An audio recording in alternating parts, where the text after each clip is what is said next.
Why are college students saying things like, "I don't feel good enough," "I feel worthless," "I fake a smile," or "everything is just hard"? This is due to stress becoming a social normality, or what is seen as normal in a university setting. CSUN.edu, which is California State University in Northridge, defines stress as a pressure or demand placed on an organism to adapt and adjust.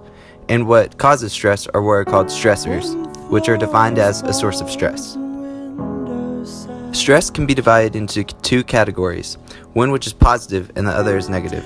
One is called eustress, or basically true stress, while the other is distress, or also negative stress. Eustress is a positive force which creates drive and motivation, and it could help you study for a test or practice something, while distress is defined as a state of physical or mental pain or suffering, and it causes you to want to give up or wanting to quit on something, or other negative stress. See, as college students, lots of times we tend to mix the two. Us as college students tend to mix the two because we suffer from what are called adjustment disorders, maladaptive or bad reactions to stressors that develop within a few months of the initiation of the stressor. This can cause impairment in social, occupational, or academic functioning. These adjustment disorders can cause people to slowly disappear from your life and your social life to decrease. It can cause your occupation to become faulty or very hard to do. You may not even want to show up to your job, and your academic grades to go from A's to B's to C's and even worse grades. Lots of times when we see an F on a test, we get really upset, and we may want to throw it away and just crumble it into a little ball.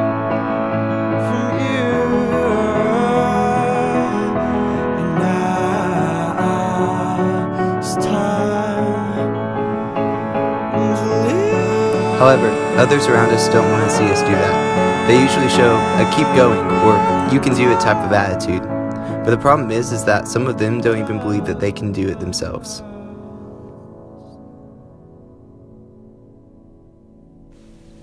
APA, or what is known as the American Psychological Association, states that major depressive disorder affects 6.7% of adults above 18. And not only this, but also 18% of adults above 18 are diagnosed with what are called anxiety disorders. However, that's just with all adults. Let's zoom in on college students. In schools our size, which are about 14,000 to 15,000 students, college students have a much larger capacity to develop a mental disorder. 61% of students counseled at mental health services show mental health concerns. 21% of those are severe cases. AUCCCD in 2016 is an annual survey that's conducted in order to show the mental health concerns of college students. 11.67% of students attend counseling services at colleges and counseling centers. That may seem like a large number, but if you look at it, that's only 1,633.8 students out of our around 14,000.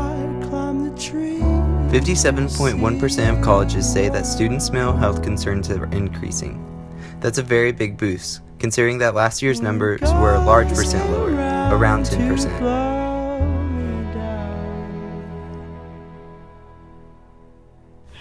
This increase in mental health abnormalities has led to 40 students hospitalized, 7 attempted suicides, and 1 suicide per year. Oh, but also, that is on average at each university which is our size, which has led to, overall, about 14 suicides per year. Now that we understand what stress is, and how it affects the university setting, I'm allowed to explain my theory. My theory is this: stress is a college norm, and is causing it to go untreated. College is supposed to be the best days of our lives, a place that's full of sunshine and rainbows. See, we go to places and we smile, we go to events and act happy, but is that really the truth? Is that really what lies underneath?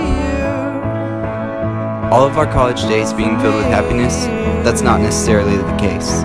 I conducted a 3-part survey consisting of 21 college students. Their classifications are shown here.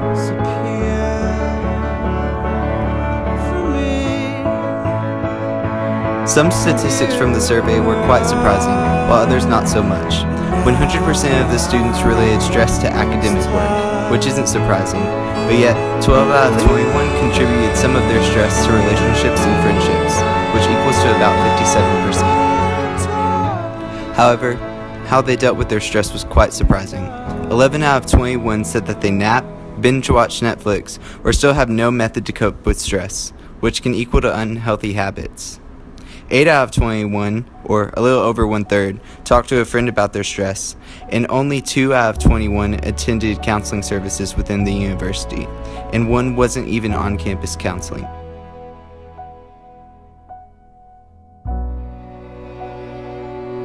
But why would we go to counseling services? Stress seems so normal. We go on Facebook and we see pages like Student Problems, which shows memes and other funny pictures to use as a medium in order to normalize our stress. I believe this has an effect on our behavior.